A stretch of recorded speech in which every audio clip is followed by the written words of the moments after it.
Hi there, I'm Karis from HealthyMindHappyLife.com. And I'm a therapist and life coach, and one of my favorite diagnoses to work with is anxiety. And it's not even always just a diagnosis. We all struggle with it on some level. And I wanted to talk today about triggers. What brings it on? Some people have a very specific type of anxiety, like social anxiety or trauma-related anxiety, and so they understand what causes them to feel anxious. But for most people, I would say, that I work with anyway, they don't know. It's just this general anxious feeling that distresses them, and they don't know where it comes from, and that's incredibly frustrating. So one of my first jobs when I start working with people is to figure out, are there any patterns when you're feeling anxious? Is there anything that we can pinpoint as a trigger or a context that your anxiety seems to spring up? Because then we can do some work around that. So I wanted to share today a tool that I use with my clients. Here it is. That's so pretty, right? There's 4 columns. It's very simple. The first one is anxiety rating. So I have a scale of 1 to 10 that I use with clients. Very simple. 1 is easy peasy, lemon squeezy, life is a bowl of cherries. And 10 is I'm having a panic attack and I'm going to die.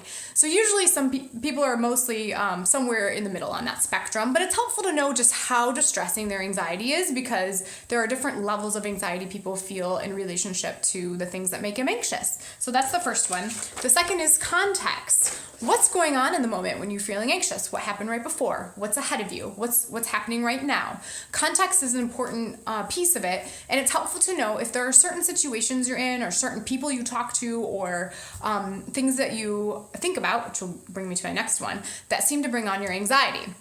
The third column is what are you thinking? Now, this is one of the hardest things to pinpoint, but it's also one of the most important pieces of the puzzle. So much happens in our thoughts that drives the way that we feel and the way that we behave. And so if we can pinpoint what we're thinking around the anxiety, there are a lot of wonderful tools we can use to help shape those thoughts so that they're not making us feel so anxious. And so as difficult as it can be, I ask my clients to really hunker down and think about what they're thinking about in that moment.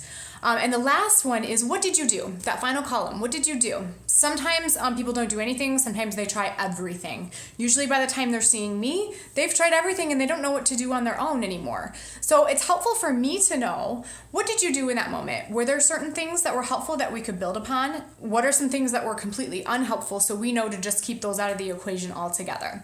So that's my tool. If you follow the link on this video, you can download it for yourself. Start keeping track this week, and then tune in next week to see how we build from that and cope with our anxiety. Thanks so much. To your health and your happiness. Until next time.